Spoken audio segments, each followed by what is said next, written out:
Souviens-toi, il pleuvait.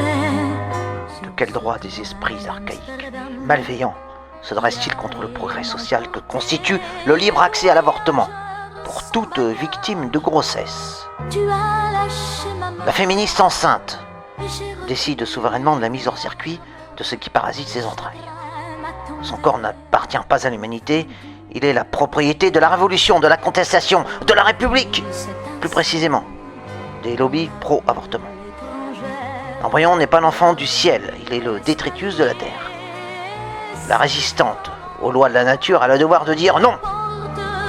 Par ses combats héroïques, elle a enfin gagné la liberté de s'opposer à la tyrannie génésique, c'est-à-dire le privilège d'insulter son fruit à peine germé.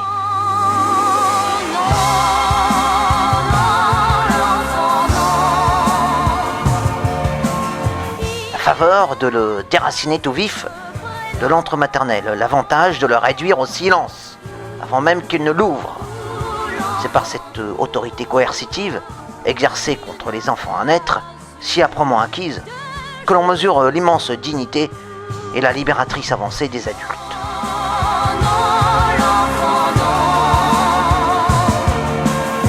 En vainquant les forces de son sexe, la fille des Lumières est devenue l'artisane de son destin.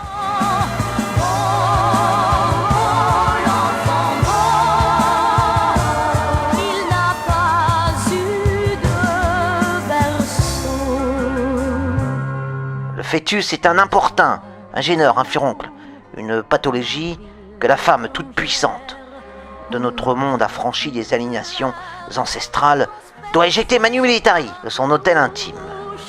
Le ventre plat de la suffragette libérée est un sanctuaire. La gestation une injure à sa féminité.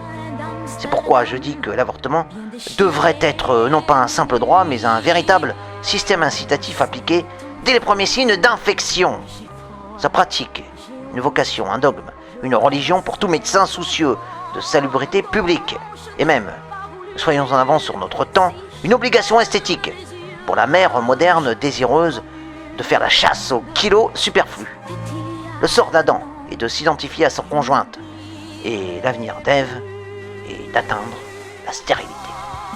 Quant à Dieu, c'est un facho intégriste qui doit mourir sous le scalpel de la raison, au même titre que son égal inutile, l'avorton.